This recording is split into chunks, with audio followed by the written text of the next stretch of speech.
यही है टॉर्क और एंगुलर मोमेंटम। इसके बाद एक छोटा सा टॉपिक बचेगा, बहुत छोटा सा टॉपिक, ये रोलिंग। एकदम छोटा सा टॉपिक है जिसमें ट्रांसलेटरी मोशन और रोटेटरी मोशन एक साथ आता है, दोनों एक साथ आ जाएगा, उसका हो जाएगा रोलिंग। और इसके बाद ये रोटेशनल डायनामिक्स भी कंप्लीट हो जाएगा। कल जो बताए थे, पढ़ाए थे, उसमें से पहले एक रिवाइज कर लेते हैं। इसका रेडियस ऑफ जायरेशन क्या होगा बताइए। एक यूनिफॉर्म रॉड है,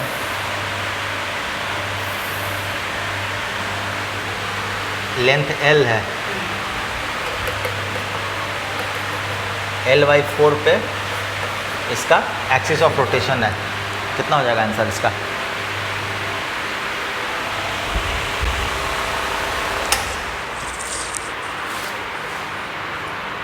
इसका कितना होगा आंसर? यहाँ पे कितना होता है जब सेंटर ऑफ मास पे होगा, तो यहाँ पे इसका इनर्शिया कितना होता है?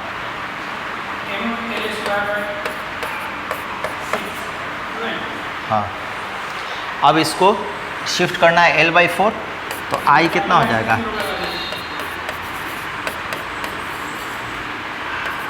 L/4 का होल स्क्वायर कितना हो जाएगा?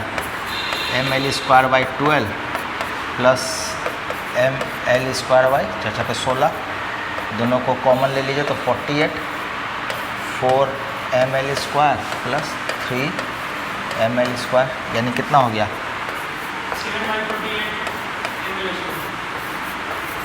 अब इसमें पूछ रहा है क्या? रेडियस ऑफ जायरेशन पूछ रहा है। तो रेडियस ऑफ जायरेशन क्या होता है?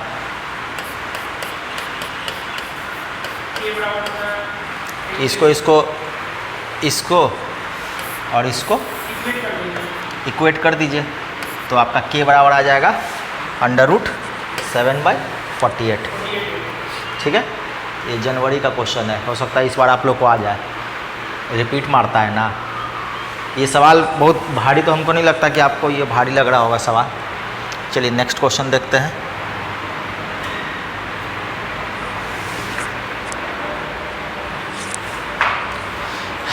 इसका क्या होगा? एक डिस्क है और दो इधर से, इसको भी मतलब समझ के रखिए, इसका सेंटर से ही सटा हुआ है दोनों। तो ये सर्कुलर डिस्क है D1 और इसका ये एक्सिस ऑफ रोटेशन हो गया, दो डिस्क इसके सटा हुआ है। तो बोल रहा है कि मोमेंट ऑफ इनर्शिया पूरा सिस्टम का क्या होगा। इसका निकाल लीजिए, फिर इसका, इसके लिए ये क्या होगा, इसके लिए ये क्या होगा, हो गया आंसर आ जाएगा। पहले इसके लिए क्या होगा? डिस्क के लिए, तो ये डिस्क के बीचों बीच से है, इस ये होता है mR²/2, और ये जो है ये कैसे होगा? ये डिस्क जो है ऐसा रहेगा, इसके रेडियस सॉरी डायमीटर से जो जाएगा, डायमीटर से जाएगा उसके ये पैरेलल है, तो डायमीटर वाला कितना हो जाएगा? डायमीटर वाला कितना होगा? IX + IY = IZ। IZ हमको पता है mR²/2 होता है, तो 2IX = mR²/2, यानी IX बराबर कितना हो जाएगा? ये डायमीटर का हो गया, डायमीटर के कारण ये हुआ। अब ये डायमीटर का आपको पता चल गया, ये डायमीटर, ये डायमीटर, तो ये कितना दूरी है? ये दूरी कितना? R है। तो इसका मोमेंट ऑफ इनर्शिया हम लिख सकते हैं I बराबर, इसके लिए तो पता है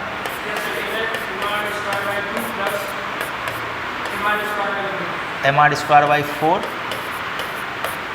प्लस mR², ऐसा केट हो, एक ये सिस्टम एक ये सिस्टम, यानी इंटू 2 कर देंगे यहाँ पे, तो इसके लिए भी आ जाएगा, इसके लिए भी आ जाएगा। तो आंसर टोटल कितना आ जाएगा? इसको सॉल्व कीजिएगा तो बहुत, ये कितना हो जाएगा? mR²/2 प्लस ये हो जाएगा mR²/2 प्लस 2mR², यानी कि 2 और आधा 3। ये आंसर हो गया। ठीक है, 3mr² इसका आंसर हो जाएगा।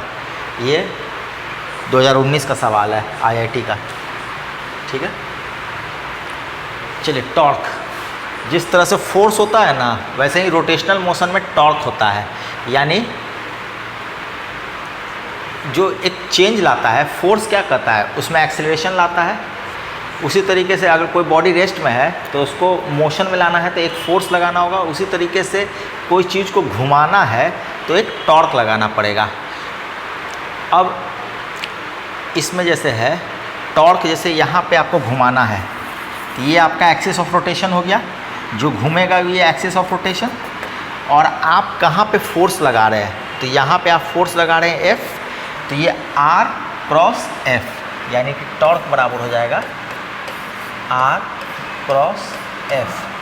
अब चूँकि ये क्रॉस प्रोडक्ट है तो इसके लॉन्ग इसका 2 कंपोनेंट टूटेगा, F cos theta F sin theta. तो F cos थीटा कितना एंगल बनाएगा, F cos थीटा इसी के एंगल बनाएगा 180, तो sin 180 कितना होता है 0। तो यानी कि यहाँ पे हमको लेना होगा R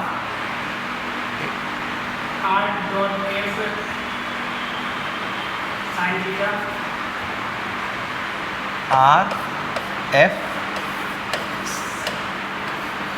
sin फाई है, या इसको लिख सकते हैं R F परपेंडिकुलर, यही ना लिखेंगे। ठीक है, जो परपेंडिकुलर आया अलॉन्ग द कंपोनेंट नहीं लेंगे तो ये आपका टॉर्क हो गया। अब इसी चीज़ को, ये तो F को तोड़े और F को ना तोड़ के सिर्फ F रखें तो F के डायरेक्शन को इसको बढ़ाएंगे आगे, इसको कहते हैं line of action, line of action. और इस पे जो है ये जो R जितना डिस्टेंस है ना उतना R इस पे इतना परपेंडिकुलर डाल देंगे, तब आ जाएगा R परपेंडिकुलर इंटू F। दोनों में से जो फार्मूला आपको यूज सुटेबल लगे अकॉर्डिंग टू सिचुएशन हम लोग को यूज़ कर लेना है टॉर्क के लिए, या तो R F परपेंडिकुलर या R परपेंडिकुलर F, या नहीं तो R F sin फाई। ठीक है, ये अलग अलग फॉर्म है, जो हमको अकॉर्डिंग टू क्वेश्चन जो सूट करेगा हम लोग लगा देंगे। अब इसमें देखिए, इसमें जैसे कह रहा है, हाँ ये तो बात हमको पता है, जिस तरह से मास और इनर्शिया, मोमेंट ऑफ इनर्शिया अलग अलग क्वांटिटी है, उसी तरीके से फोर्स और टॉर्क ये इंटायरली डिफरेंट क्वांटिटी है। ठीक है, टॉर्क जो होता है वो डिपेंड करेगा कि आपका रेफरेंस पॉइंट क्या है, यानी कि एक्सिस ऑफ रोटेशन कहाँ से है, क्या है, वहाँ से वो डिपेंड करेगा, लेकिन फोर्स में ऐसा बात नहीं है। ठीक है, अब जैसे यहीं पे है, ये O पॉइंट है, तो यहाँ पे एक फोर्स यहाँ लग रहा है, एक फोर्स ऐसे लग रहा है, एक फोर्स ऐसे लग रहा है, तो ये जो फोर्स लग रहा है ये फोर्स क्या हो जाएगा 0 टॉर्क प्रोड्यूस करेगा। ये जो F3 है, ये जो F3 है ये 0 होगा, देख रहे हैं ना, क्यों, क्योंकि R और F एक ही डायरेक्शन में है, लेकिन ये एक टॉर्क लगाएगा, ये एक टॉर्क लगाएगा, ये टॉर्क लगाएगा किस डायरेक्शन में R क्रॉस F, और ये लगाएगा R क्रॉस F, ये ऐसे टॉर्क लगाएगा, एक क्लॉकवाइज एक काउंटर क्लॉकवाइज लगाएगा। ठीक है, अब देखिए, एक when equal and opposite force acts on a body having different line of action is called couple. जैसे ये लाइन ऑफ एक्शन इसका ये है, इसका ये है, लेकिन इक्वल फोर्स है और अपोजिट डायरेक्शन में लग रहा है, इसको कपल बोलते हैं। ठीक है,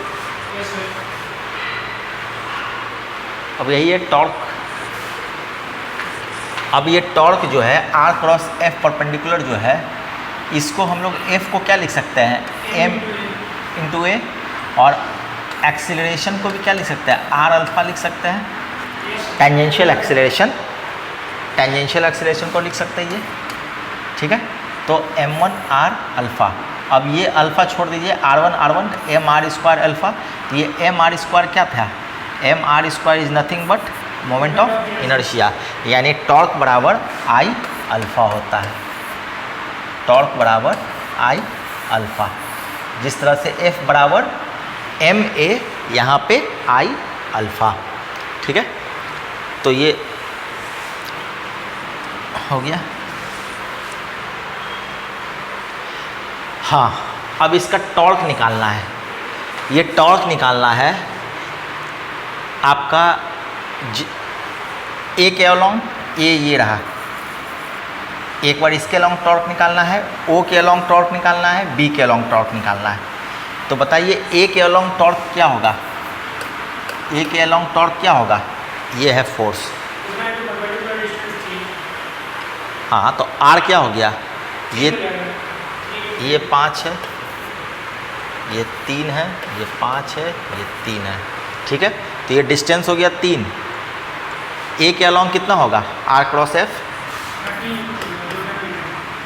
टॉर्क अबाउट ए कितना हो जाएगा? आर कितना है? 3 है, एफ कितना है? 10 है, और साइन कितना होगा? दोनों के बीच का एंगल कितना है? तो साइन 0 कितना होता है? 0 नहीं, हाँ कह सकते हैं 0 है, तो साइन 0 कितना होता है? तब तो कैसे आ रहा था आपका? टॉर्क है, फोर्स नहीं है। अब निकालना है टॉर्क ओ के अलॉन्ग, यहाँ से निकालना है। तो ये आपका फोर्स है, तो फोर्स को पीछे बढ़ा दीजिए तो यहाँ तक आ जाएगा। ये आपका आर हो जाएगा, आर क्रॉस एफ। तो आर कितना है? 5, एफ कितना है? 10। ये हो जाएगा 1 साइन 91, ये हो जाएगा 50। ठीक है, 50 न्यूटन मीटर। उसी तरीके से टॉर्क अबाउट बी के अलॉन्ग टॉर्क लगाना है। तो आर कितना है? आर कितना है? और एफ कितना है? 10। ये भी 50 हो गया। ठीक है, ये हो गया। अब दूसरा क्या कर रहा है कि ओ के अबाउट आपको क्या करना है? निकालना है टॉर्क। तो ओ के अबाउट ये 10 इधर, ये 20 इधर, और ये 30 इधर। तो क्लॉकवाइज को पॉजिटिव मान लीजिए या एंटी क्लॉकवाइज को, किसी एक को, क्योंकि 2 क्लॉकवाइज है, एक एंटी क्लॉकवाइज है। तो ठीक है, अब इसको मान लीजिए ओ के अलॉन्ग है टॉर्क अबाउट ओ। तो इसको मान लीजिए एंटी क्लॉकवाइज ही मान लीजिए पॉजिटिव, ये क्लॉकवाइज है तो निगेटिव हो जाएगा। ठीक है, -10t। फिर इसका 2 कंपोनेंट टूटेगा, एक इधर होगा और एक इधर होगा। तो ये वाला हो जाएगा 20 cos 30, ये हो जाएगा 20 sin 30, यानी 20 sin 30 कितना हो जाएगा? 10। तो इसके लिए ये कितना हो जाएगा? -10 × 2। अब ये एंटी क्लॉकवाइज है तो इसको पॉजिटिव मान रहे हैं, एंटी क्लॉकवाइज को पॉजिटिव। ये कितना हो जाएगा? 30 × 2। तो ये हो जाएगा 10, 20, 20, 40, यानी 40। ये हो जाएगा 60, यानी कि पॉजिटिव 20। यानी इसका मतलब है कि जो हम लोग एंटी क्लॉकवाइज इसको पॉजिटिव माने थे उसी में रहेगा। ठीक है, निगेटिव आता तो क्लॉकवाइज में रहता। तो ये हो गया टॉर्क अबाउट ओ। ठीक है, टॉर्क निकालना अब थोड़ा बहुत लग रहा होगा, टॉर्क निकल सकता है। नेक्स्ट देखते हैं, रोटेशनल इक्विलिब्रियम। जिस तरह से ट्रांसलेशनल इक्विलिब्रियम होता है ना, ट्रांसलेशनल इक्विलिब्रियम क्या करता है कि F net is equal to 0, F net is equal to 0, यानी individual sum of F X, F Y और एफ जेड 0 हो जाएगा। उसी तरीके से अगर टॉर्क 0 हो जाए, टॉर्क जो है पूरा का पूरा टॉर्क 0 हो जाए, तो उसको कहते हैं रोटेशनल इक्विलिब्रियम। ठीक है, पूरा का पूरा टॉर्क 0 हो जाए। अब ये देखिए, एक फोर्स दिया हुआ है, ये एक फोर्स दिया हुआ है, एक्ट्स ऑन ए पार्टिकल, उसका पोजीशन वेक्टर दिया हुआ है, पोजीशन वेक्टर दिया हुआ है। अब कह रहा है टॉर्क निकालने के लिए, टॉर्क निकालने के लिए। तो टॉर्क बराबर क्या होता है? आर क्रॉस एफ, और क्रॉस प्रोडक्ट का क्या होता है? डिटर्मिनेंट में जाता है आई जे के। आर का क्या लिखाएगा? आर का लिखाएगा 1 -1 1, और एफ का क्या लिखाएगा 7 -5 -5। इसको सॉल्व कर दीजिए डिटर्मिनेंट को, आंसर आ जाएगा। ठीक है, नेक्स्ट देखते हैं। ये आंसर आ जाएगा, सॉल्व हो जाएगा ना डिटर्मिनेंट। चलिए ये बनाया हुआ भी है।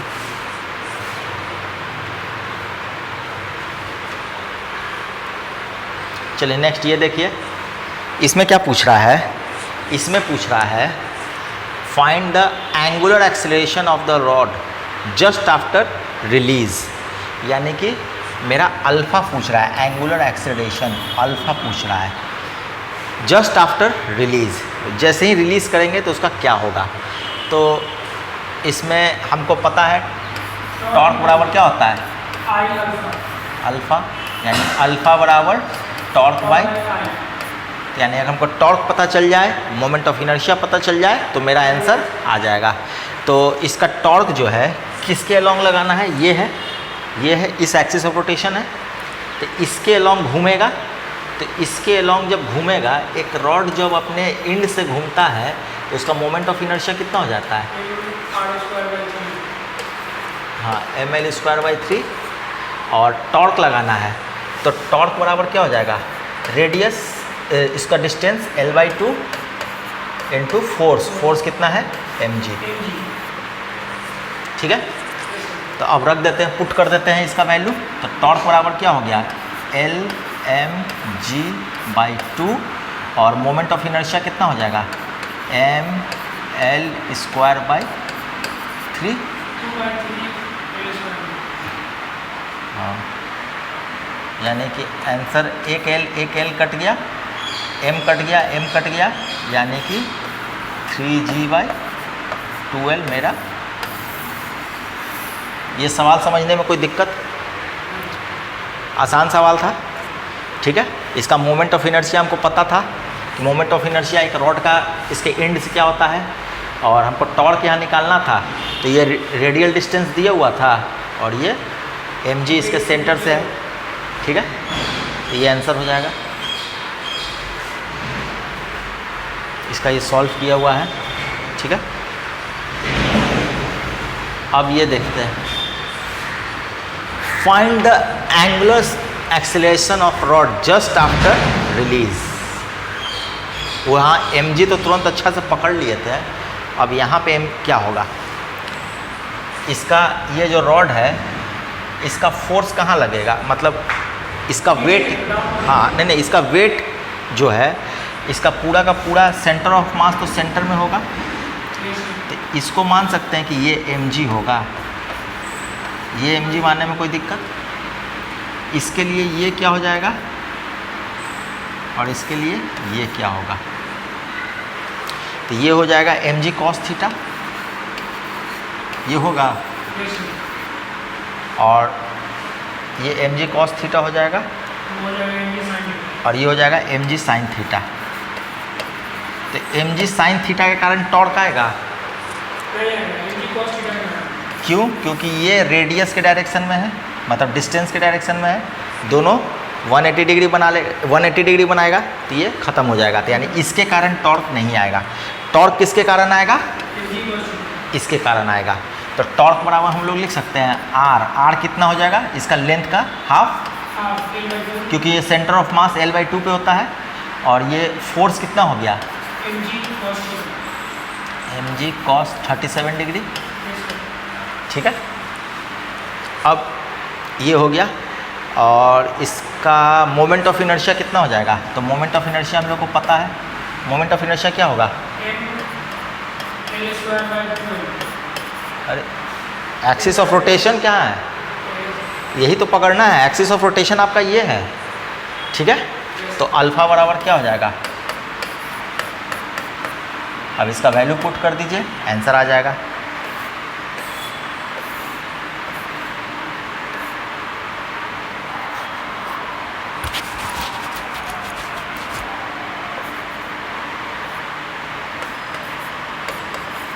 अगर ऐसा हो जाएगा तो ये हो जाता है 53 डिग्री, 3 4 का 5 होगा ना, ट्रिपलेट। हाँ ट्रिपलेट होगा तो ये हो जाएगा 5 और 3 है तो ये 53 हो जाएगा, ये 37 हो जाएगा ना। तो किसका पूछ रहा है, cos 37, तो cos 4/5 हो जाएगा। ठीक है, तो इसका वैल्यू रख दीजिए mgl 4/5 और ये क्या हो जाएगा ml²/3। एक l कट गया, m कट गया, m कट गया, ये कितना हो गया, ये 2 कट जाएगा, 3 2 जा 6 6g/5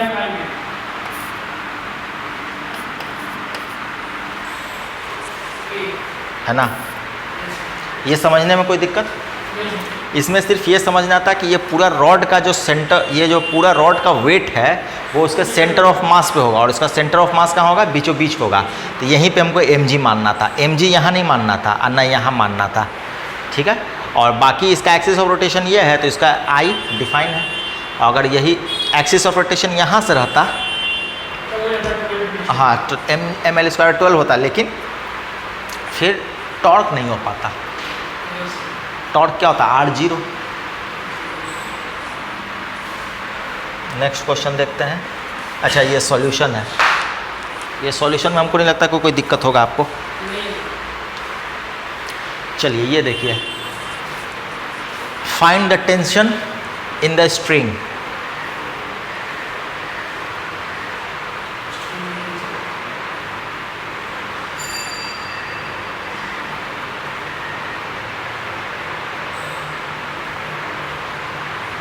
इसमें टेंशन निकालना है।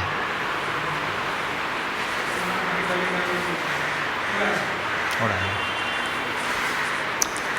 टेंशन निकालना है।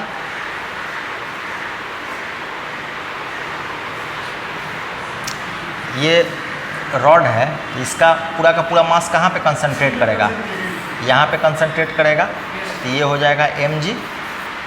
ये यहाँ से बंधा हुआ है तो एक टेंशन यहाँ पे होगा, यहाँ से बंधा हुआ है तो एक टेंशन यहाँ पे होगा, और T1 और T2 का वैल्यू पूछ रहा है। तो ये टेंशन क्या चाहेगा, ये टेंशन इसको ऐसे घुमाना चाहेगा, ये टेंशन इसको ऐसे घुमाना चाहेगा, लेकिन ये घूम पाएगा नहीं घूम पाएगा, दोनों बराबर है। तो यहाँ पे रोटेशनल मोशन से भी छोड़ के अगर ट्रांसलेटरी मोशन से सोचिएगा तो ट्रांसलेटरी मोशन से क्या हो जाएगा, T1 + T2 = mg हो जाएगा। हाँ, तो ये mg हो जाएगा। तो यानी कि ये दोनों बराबर हो जाएगा, तो ये कितना हो जाएगा, आंसर ये हो जाएगा। ठीक है, लेकिन इसको रोटेटरी मोशन से भी सोचना है। तो जब रोटेटरी मोशन से सोचिएगा तो ये क्या हो जाएगा, फॉर ऑल फोर्सेस। अब देखिए पहले इसको लगाना है, पहले हम सारा फोर्स दिखा दिए, T1 T2 mg दिखा दिए। अब जो है ट्रांसलेटरी इक्विलिब्रियम के लिए मेरा F नेट 0 होना चाहिए। तो यानी कि F = ma जो होता है ना, ये 0 होना चाहिए, यानी कि कोई एक्सेलरेशन नहीं होना चाहिए। यानी कि F0 इसका मतलब है कि vertical force is equal to मतलब upward force is equal to downward force. तो यहाँ F नेट 0 हो गया, तो यानी कि F जो ऊपर की ओर जा रहा था इज इक्वल टू F जो नीचे की तरफ है। तो ये क्या हो गया, T1 + T2 = mg। अब आता है रोटेशनल इक्विलिब्रियम। तो रोटेशनल इक्विलिब्रियम में बाहरी कोई फोर्स नहीं लग रहा है, ये फोर्स इसको इधर घुमाना चाहेगा, ये फोर्स इसको इधर घुमाना चाहेगा। तो देखिए किसी एक को पकड़ लीजिए क्लॉकवाइज, किसी एक को पॉजिटिव मान लीजिए T1 क्लॉकवाइज को ही पॉजिटिव मान लीजिए, तो ये निगेटिव हो जाएगा डायरेक्शन जो घुमाना चाहेगा। तो ये देखिए T1 L/2 + T2 L/2 + mg 0 इसके अलॉन्ग घूम रहा है। यहाँ पे एक्सिस ऑफ रोटेशन माने हैं।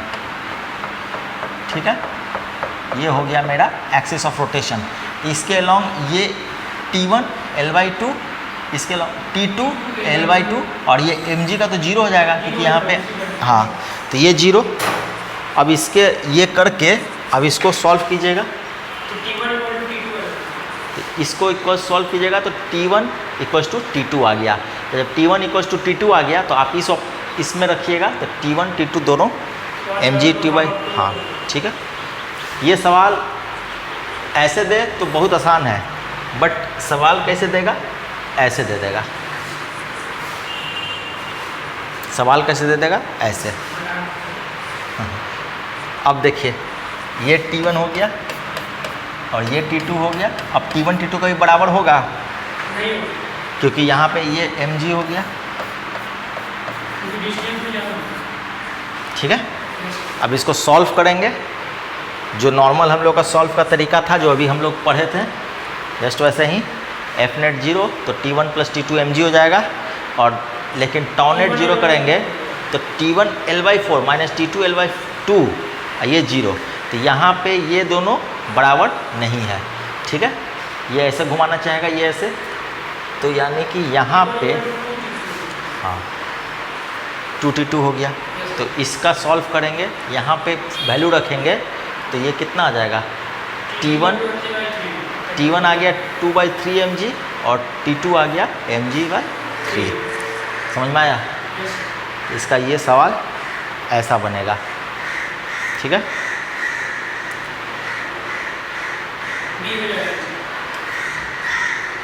ये समझ में आया? ये सवाल में अलग अलग कर दिया, ये L/4। हाँ, डिस्टेंस अलग करने से T1 T2 बराबर नहीं रहेगा, ठीक है।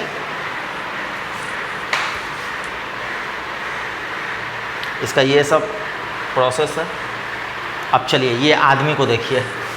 If a man of mass 2m, ये जो आदमी है 2m है, यानी सीढ़ी का मास m है तो इसका मास 2m है। मतलब कि सीढ़ी 5 किलो का है तो 10 किलो वाला 5 किलो पे चढ़ गया, वाह। स्टेयर जो है m/l है, is at rest, find friction. इसमें फ्रिक्शन निकालना है। कैसे होगा फ्रिक्शन निकलेगा? देखिए ट्रांसलेट, रोटेशनल डायनेमिक्स को फ्रिक्शन के साथ जोड़ दिया। अब ये सीढ़ी को देखिए, ये सीढ़ी यहाँ पे एक नॉर्मल लगाएगा, इसको सीढ़ी ढकेलेगा। हाँ, अब ये सीढ़ी यहाँ पे ढकेल रहा है तो ये दीवार यहाँ पे एक नॉर्मल लगाया और ये दीवार यहाँ पे नॉर्मल लगाएगा। तो ये जो है, अब ये सीढ़ी इधर घसकना चाहेगा तो फ्रिक्शन जो है इसको बचाएगा। अगर फ्रिक्शन नहीं रहेगा तो तुरंत गिर जाएगा। यहाँ पे फ्रिक्शन दुश्मन है या दोस्त है? यहाँ पे जो फ्रिक्शन है ये दुश्मन है या दोस्त है? तो यहाँ दोस्त बन गया।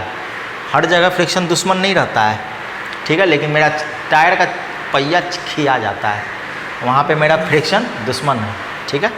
तो ये फ्रिक्शन इधर लगेगा, ये फ्रिक्शन ही है जो इस सीढ़ी को बांध के रख रहा है। अब जो कर रहा है यही मेरा F निकालना है, F निकालना है, ठीक है। अब इसका, अब ये जो आदमी है L/4 दूरी पे है तो इसका इधर होगा 2 mg, ये कोई दिक्कत नहीं। इसका m/l है, इसका हो जाएगा mg, ठीक है। अब ये दो फोर्स है, हाँ, ये इधर घुमाना चाहेगा, ये इधर घुमाना चाहेगा, और ये सब करके एक इक्वेशन निकाल देंगे। तो हमको जो है देखिए N2 बराबर कितना हो जाना चाहिए, 3 mg। इक्विलिब्रियम है तो अपवर्ड फोर्स कौन सा है, N2 है, और डाउनवर्ड फोर्स ये दोनों है, 3 mg होना चाहिए मेरा। तो ये हो गया मेरा Fy = 0, Fy = 0 होगा तो ये होगा। अब हमको Fx = 0 करना है, तो Fx = 0 करेंगे तो क्या होगा, N1, यानी कि अगर हम N1 निकाल देंगे तो मेरा फ्रिक्शन निकल जाएगा, ठीक है। तो रोटेशनल डायनेमिक्स लगा के हम N निकाल लेंगे, N1 निकाल लेंगे तो मेरा आंसर आ जाएगा। अब देखिए यहाँ तक तो आप कोई दिक्कत नहीं है, ये तो आप लिख दिए हैं, N2 = Fs, ये सब तो आप लिख दिए, N1। अच्छा, N1 N2 उल्टा हो गया, इसमें कोई दिक्कत नहीं है, कोई दिक्कत नहीं है उसमें। ये वाला चीज़ तो आप समझ गए, ट्रांसलेशनल इक्विलिब्रियम। अब रोटेशनल इक्विलिब्रियम देखते हैं। रोटेशनल इक्विलिब्रियम में टाउ नेट 0, टाउ नेट 0 करेंगे तो देखिए यहाँ से ले रहे हैं, ये पकड़ रहे हैं, इसका दूरी कितना होगा, ये L है, ठीक है, ये L है, ये L/4 दूरी पर है, ये क्वेश्चन में दिया हुआ ये L/4 दूरी पर है, ठीक है। अब L का एक कंपोनेंट, ये टोटल कितना है, यहाँ से यहाँ L है, ये एल है और ये थीटा है, तो इधर क्या टूटेगा, एल कॉस थीटा टूटेगा। हाँ, इधर एल साइन थीटा टूटेगा, तो यही एल साइन थीटा है, ये N1 के लिए। अब देखिए L2 के लिए देखिएगा, तो जब L2 के लिए देखिएगा, अभी घूम रहा है यहाँ से, तो R हो गया मेरा, ये फोर्स हो गया, और इसका दूरी कितना हो जाएगा, L साइन थीटा। ये जो N2 है ये कितना दूरी पे है, यही दूरी ना है, L साइन थीटा ही ना दूरी है। अब दूसरा देखिए, ये फोर्स है, एक mg फोर्स है, एक 2mg फोर्स है, ठीक है। तो mg फोर्स तो L/2 दूरी पर, L/2 cos थीटा दूरी पर है। ये जो है ये पूरा L है, और इधर ये पूरा, ये कितना है, L/2 सॉरी, ये कितना है पूरा, हाँ ये पूरा है L cos थीटा, ये पूरा L cos थीटा है, और ये पूरा L साइन थीटा है, ये पूरा L साइन थीटा है। तो अब जो है mg कितना दूरी पे है, इसके आधा, यानी L/2 cos थीटा, और इससे L/4 और आगे कौन है, 2mg, तो इसमें जोड़ दीजिए L/4, तो कितना हो जाएगा, ठीक है। अब इसको ये फोर्स, ये फोर्स, ये फोर्स, ये तो जीरो हो जाएगा, चूँकि N1 के कारण जीरो नहीं होगा, चूँकि घूम रहा है, जहाँ पे घूम रहा है वहीं पे है, तो ये तो जीरो। तो देखिए N2 के कारण हो जाएगा L साइन थीटा, mg के कारण होगा L/2 cos थीटा, और 2mg के कारण होगा 3/4 L cos थीटा, और N1 के कारण तो जीरो हो जाएगा। तो यहाँ से N2 आपका आ गया, तो जो N2 आ गया वही मेरा क्या है, फ्रिक्शन, मेरा फ्रिक्शन है। तो जो मेरा ये है यही मेरा फ्रिक्शन है। तो यहाँ पे ये मेरा, ये कोई दिक्कत ये समझने में, कैसे कैसे आया, समझ में आया? पहली बार देखने से लगता है क्या है नहीं है, बस कंपोनेंट तोड़ते जाना है, ठीक है। 2 बार इक्विलिब्रियम लगाना है, एक बार ट्रांसलेटरी इक्विलिब्रियम, एक बार रोटेशनल इक्विलिब्रियम। चलिए नेक्स्ट टॉपिक है एंगुलर मोमेंटम। एंगुलर मोमेंटम, तो देखिए वहाँ r क्रॉस f था, तो यहाँ r क्रॉस p है, वहाँ हो गया r क्रॉस f टॉर्क, तो यहाँ हो गया r cross b angular momentum, ठीक है।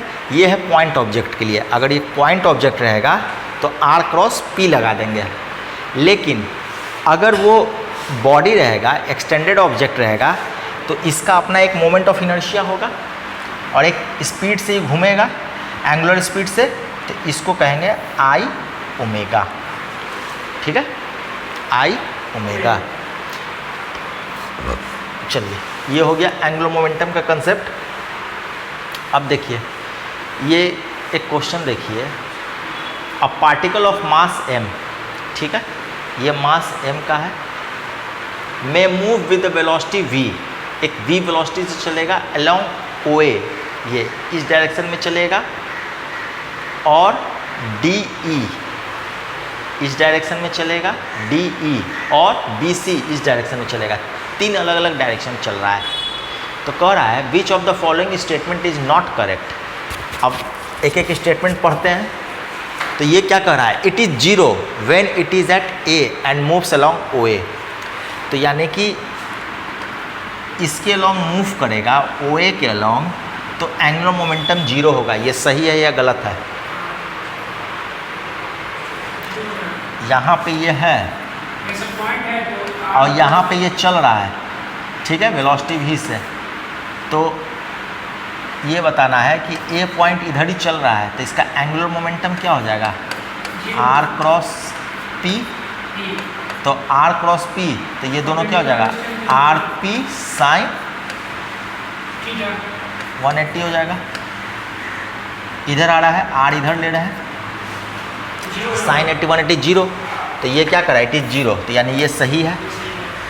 It is same at all point along the line DE।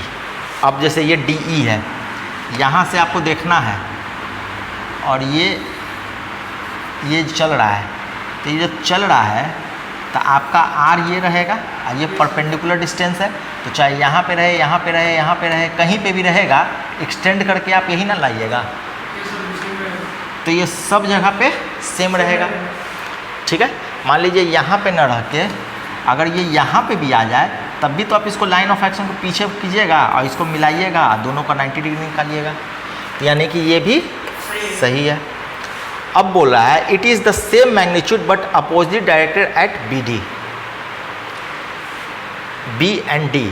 अब यहाँ पे जो डायरेक्शन था आर क्रॉस एफ, ये जो है ये ऐसे जा रहा था और यहाँ पे इधर की ओर जा रहा है, तो ये अगर are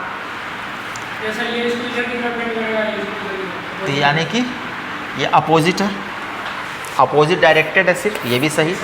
it increases at it moves along B C, मतलब कि यहाँ से यहाँ आएगा, यहाँ आएगा, जैसे जैसे आगे बढ़ेगा तो कह रहा है कि एंगुलर मोमेंटम इंक्रीज करेगा, तो ये गलत है, इंक्रीज नहीं करेगा, ये एंगुलर मोमेंटम कांस्टेंट रहेगा।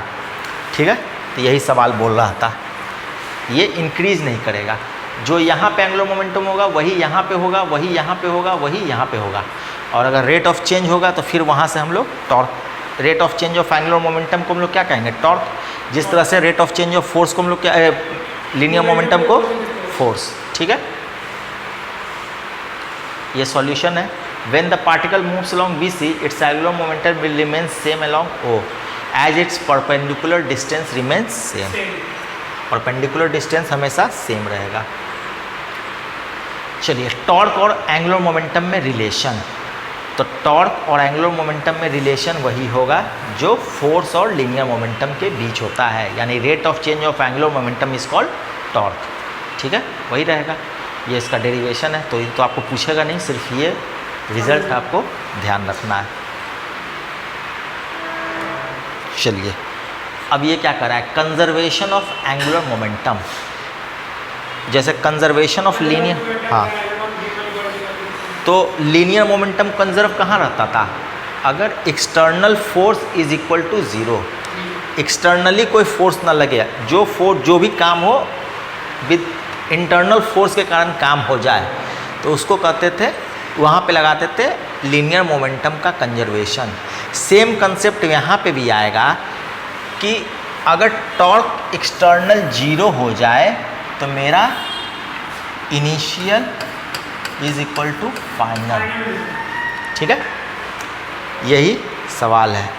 और अगर रिजिड बॉडी है तो I omega I1 omega 1 equals to I2 omega 2, या नहीं तो कभी कभी हम लोग पॉइंट ऑब्जेक्ट रहेगा तो R1 P1 R2 क्रॉस, जो जैसा वहाँ पे जो फॉर्मूला लगने लायक रहेगा हम लोग लगा देंगे।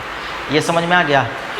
अब जैसे ये स्केटिंग जो करता है, उन लोग घूमता है, रोटेट करता है, तो उसको कोई बाहर से आके फोर्स देता है, अंदर इंटरनल एनर्जी लगाता है, तो एक्सटर्नली कुछ नहीं है, तो वहाँ पे अगर वो घूम रहा है तो वहाँ पे हम लोग एंगुलर मोमेंटम का कंजर्वेशन लगा सकते हैं। ये आदमी एक्सरसाइज कर रहा है, इसके कारण ये घूमेगा, तो इसके कारण भी ये कोई बाहर से तो धक्का नहीं दिया इसको, जो भी है ये इंटरनल फोर्स जनरेट करके लगा रहा है, तो यहाँ पे हम लोग एंगुलर मोमेंटम। फिर आपका कोलिजन में है, कोलिजन में हम लोग लीनियर मोमेंटम कंजर्व करते थे, तो उसी तरीके से कुछ कोलिजन हो तो यहाँ पे एंगुलर मोमेंटम को भी कंजर्व करेंगे। ठीक है, rigid body rolling without slipping, एक रोलिंग भी एक केस है। रोलिंग थोड़ा सा छोटा सा है, कुछ नहीं है, जैसे कि एक बॉडी है, ये क्या है, ये घूम रहा है और एट द सेम टाइम नीचे भी आ रहा है। ठीक है, घूम रहा है एट द सेम टाइम नीचे भी आ रहा है, तो ट्रांसलेटरी काइनेटिक एनर्जी हो जाएगा हाफ mv² और रोटेशनल काइनेटिक एनर्जी हो जाएगा हाफ I ओमेगा²। ठीक है, ये सेम टाइम दोनों लगेगा। और according to law of conservation of energy, इसका अगर बॉडी यहाँ पर है और एक और बॉडी यहाँ पे है तो इसका पोटेंशियल भी चेंज होगा। तो पोटेंशियल एनर्जी mgh है। और law of conservation of energy क्या कहता है कि initial energy is equal to final energy. तो यहाँ पे आ जाएगा, तो उसमें ट्रांसलेटरी भी है, रोटेटरी भी है। ये ट्रांसलेटरी के कारण, ये रोटेटरी के कारण, ठीक है। और ये पोटेंशियल एनर्जी। तो ऐसे करके हम लोग को लगाना रहता है, ठीक है।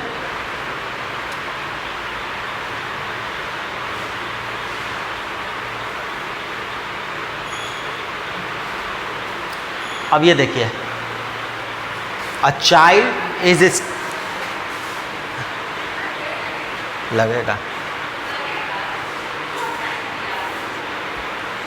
a child is standing with his two arm wrapping close to his body at center of a turntable। एक आदमी, एक बच्चा है, दोनों हाथ ऐसे किए हुआ है। बाद में ये, उस समय इसका एंगुलर स्पीड कितना है, ओमेगा नॉट। बाद में ये अपना हाथ को स्ट्रेच कर दिया, इसके कारण so that moment of inertia becomes 3 times of initial. यानी कि पहले जो आई था अब बाद में 3i बन गया फाइनली। तो पूछ रहा है कि इस समय ओमेगा नॉट था, तो बाद में क्या ओमेगा बनेगा। तो ओमेगा डैश बराबर क्या हो जाएगा, आई ओमेगा नॉट बाई 3i, यानी कि ओमेगा नॉट बाई 3 यही बनेगा। इसमें क्या लगाए हम, कुछ नहीं, conservation of linear moment, angular momentum, conservation of angular momentum लगा दिए, इनिशियल फाइनल, आंसर आ गया। यही चीज़ है लिखा हुआ, ठीक है। Next, circular disc of mass 2 kg and radius 1 meter is rotating at an axis perpendicular to its plane and passing through its center of mass। तो डिस्क का मोमेंट ऑफ, हालांकि इसमें आई नहीं भी निकालेंगे तो हो जाएगा, इसका चलिए ठीक है, मास है 2 kg, इसका आई कितना होगा,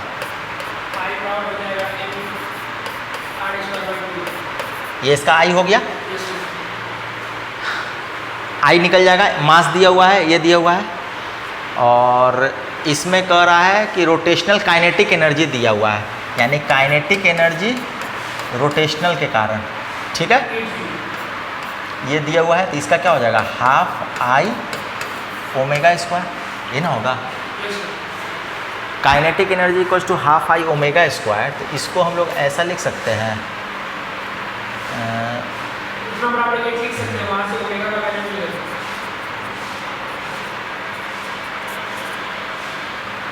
हमसे क्या पूछ रहा है, एंगुलर मोमेंटम पूछ रहा है। तो एंगुलर मोमेंटम क्या आता है, आई ओमेगा होता है,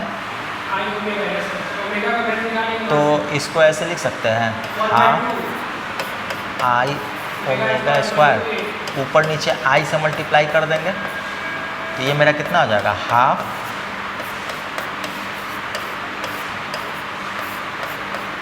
ये आ गया। ये क्या लिख सकते हैं, हाफ, ये क्या है, एल, यानी कि L by 2i kinetic energy rotational, यही ना हुआ। हमसे क्या पूछ रहा है, L पूछ रहा है, काइनेटिक एनर्जी L पूछ रहा है, तो L बराबर क्या हो जाएगा, 2i काइनेटिक एनर्जी रोटेशनल। तो 2i का वैल्यू यहाँ से निकल जाएगा, mr²/2, और काइनेटिक एनर्जी का वैल्यू, तो यहाँ से ये आंसर आ जाएगा, कितना आ जाएगा, 8 आ जाएगा, 2 1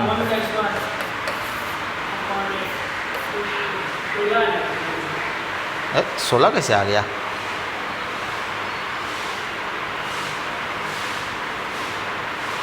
m कितना है 2, r कितना है 1, कैसे,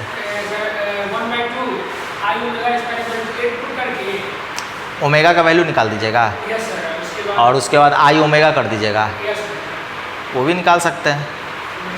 अच्छा, यहाँ एल स्क्वायर है ना, एल स्क्वायर है, तो यहाँ पे अंडर रूट भी तो आएगा, अंडर रूट आएगा ना, ठीक है।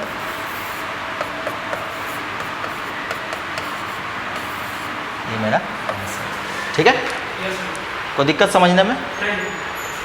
चलिए ये देखिए, a body of mass m and speed v hits a rod of length l। ठीक है, एक मास है m का और स्पीड v से आ रहा था और आके रॉड को हिट कर दिया। रॉड क्या है, यहाँ से हिंज है, वो क्या करेगा, बहुत तो बहुत इधर घूमेगा। ठीक है, तो ये कितना पे आके मारा, l/3 पे आके मारा। ठीक है, अब इसके अंदर आने के बाद ये स्टिक हो गया, अंदर ही रह गया। ठीक है, इसमें पूछ रहा है एंगुलर वेलोसिटी ऑफ रॉड। ठीक है, तो इसमें क्या लगा देंगे, कोई बाहर से कोलिजन वाला फोर्स है, Li = Lf। ठीक है, अब Li जो है वो क्या हो जाएगा,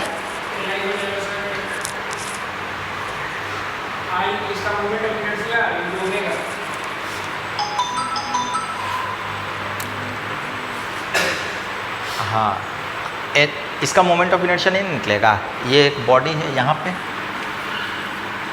तो ये क्या हो जाएगा, कितना दूरी पे है, r कितना दिया हुआ है, l/3, और m कितना है, r cross linear momentum, r cross p होता है ना, r क्रॉस p होता है, तो r कितना है, l/3, p कितना है, mv। ठीक है, अब फाइनल, तो फाइनल यहाँ पे आ गया, तो यहाँ पे आ गया, तो यहाँ पे लगाना है हमको आई ओमेगा। तो आई पहले लिखते हैं, तो ये रॉड के लिए आई कितना हो जाएगा, ml²/3, ये रॉड के लिए, प्लस ये बॉडी के लिए कितना हो जाएगा, ml/3 का होल स्क्वायर हो जाएगा ना, इंटू आई ओमेगा। यहाँ से ओमेगा का वैल्यू आ जाएगा, m कट गया। ठीक है, तो यहाँ से ओमेगा कितना हो जाएगा, l भी कट जाएगा, l² कट जाएगा, तो ये l कट गया, v/9 हो जाएगा। इसको सॉल्व कीजिएगा तो आ जाएगा आंसर। यहाँ से सिर्फ ओमेगा को सॉल्व करना है, आ जाएगा। ये समझ में आया, असल ये लगाना था, इनिशियल और फाइनल लीनियर मोमेंटम लगाना था। अच्छा ये देखिए, अब ballet dancer spins at a vertical axis 60 RPM, वो जो पोल डांस करती है, तो पहले 60 RPM से कर रही थी, अब जो है अपना हाथ खोल के नाचने लगी, तो इसका मोमेंट ऑफ इनर्शिया इंक्रीज हो गया 20% से। तो अब पूछ रहा है कि अब कितना से नाचेगी, तो मान लीजिए इसमें भी क्या होगा, लीनियर मोमेंटम कंजर्व रहेगा, इसका हो जाएगा आई ओमेगा, ओमेगा का वैल्यू कितना दिए हुए 60। ठीक है, अब जो है इसका नया कितना हो जाएगा 1/2i, 20% इंक्रीज कर गया तो 1.2 हो जाएगा, और ये ओमेगा डैश हमसे पूछ रहा है, तो i × 60 = 1.2i omega dash, I cut गया, ये कितना हो जाएगा, ओमेगा डैश बराबर 60/, भारी सवाल था यही, इससे ही सवाल आता है आप लोग का BCCLE में, यही सब सवाल आता है। अब ये देखिए, ये 2021 IIT का सवाल है, हो सकता है यही वाला सवाल पूछ दे आपसे। ये कह रहा है कि a ring of mass m rotating about its own axis with angular speed omega, now two masses each of mass m are placed at the end of the diameter, find the new angular speed of the ring। बताइए, तो इसमें भी वही हो जाएगा, ला के रख दिया है। पहले क्या था, आई पहले किसके था, रिंग है, रिंग है किसके लॉन्ग है, ऑन एक्सिस, तो शुरू में क्या होता है m r², यही ना होगा आई, और ये अपना स्पीड से नाच रहा होगा ओमेगा, दिए हुए हैं ओमेगा। बाद में कह रहा है कि इस पर 2 ठो रख दिया ना, 2 रख दिया, तो ये क्या हो जाएगा m + 2m omega dash new angular speed.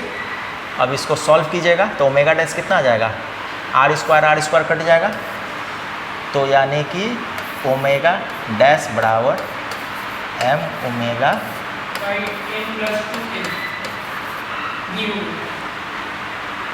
Capital M है। भारी सवाल था ये, 2021 का सवाल है आईटी का, ठीक है। अगर एंगुलर मोमेंटम का कंसेप्ट हमको पता रहेगा तो ये सब निकालने में हमको कोई दिक्कत नहीं होगा और तुरंत निकल जाएगा। चलिए ये भी 2020 का सवाल है।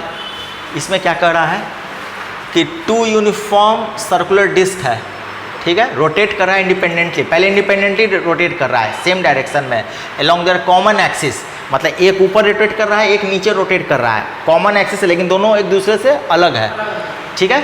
The moment of inertia and angular velocity of first disc दिया हुआ है, सेकंड डिस्क दिया हुआ है। तो देखिए इसमें भी क्या हो जाएगा, Li = Lf, पहले क्या था I1 omega 1 plus I2 omega 2, इसका वैल्यू दिया हुआ है सबका।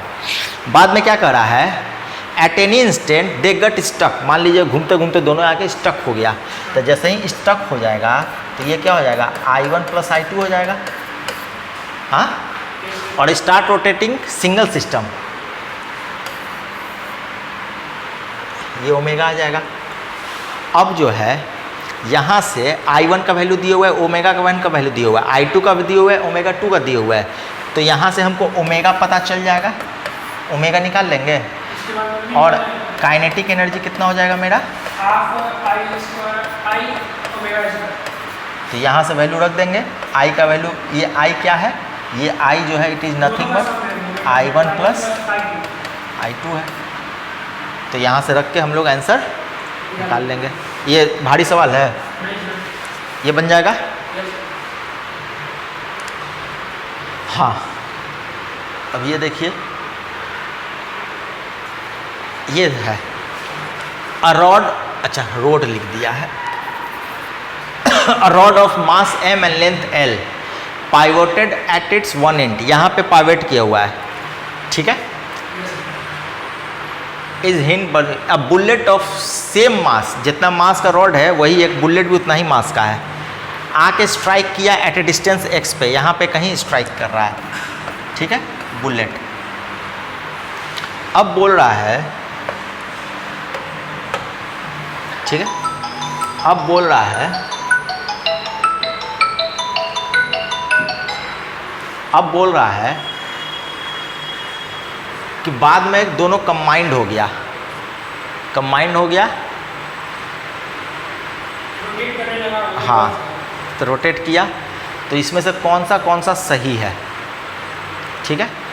तो पहले जो है, पहले बुलेट घूम रहा है, तो ये वाला सवाल एक बार अभी बताए थे, पहले ये बुलेट जाएगा तो ये कितना हो जाएगा, उसका मास m दिया हुआ है, वेलोसिटी v दिए हुए है और ये r नहीं पता, तो x दूरी है, x है ना, इज इक्वल टू, बाद में दोनों स्टक कर गया तो मास हो गया इसका m x square plus moment of inertia लिख रहे हैं, यहाँ पे स्टक है, बाद में इसका हो जाएगा m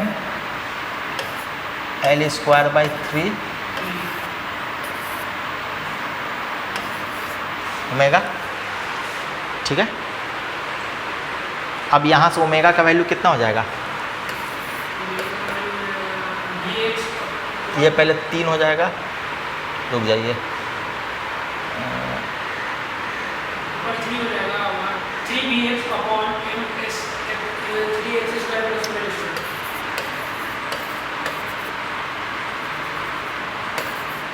और ये क्या हो जाएगा 3mx square plus ml square,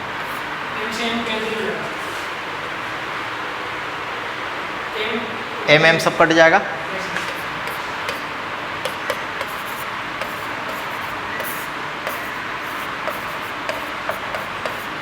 ये हो गया मेरा ओमेगा का वैल्यू, ये सही है।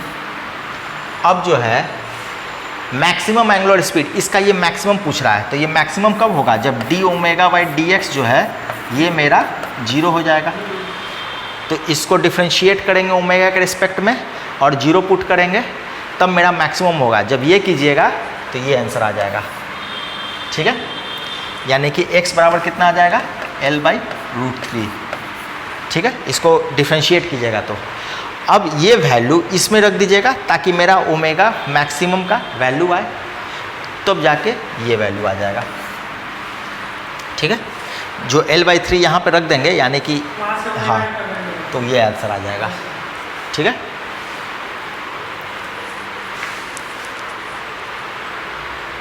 चलिए आज इतना ही है। कल जो है मान के चलिए अगर मैथ होगा तो मैथ, नहीं तो वही रोलिंग का एक छोटा सा है। रोलिंग में जो है ना ट्रांसलेटरी प्लस रोटेटरी दिखाना है और उसके बाद ग्रेविटेशन और मैकेनिकल प्रॉपर्टीज ऑफ मैटर,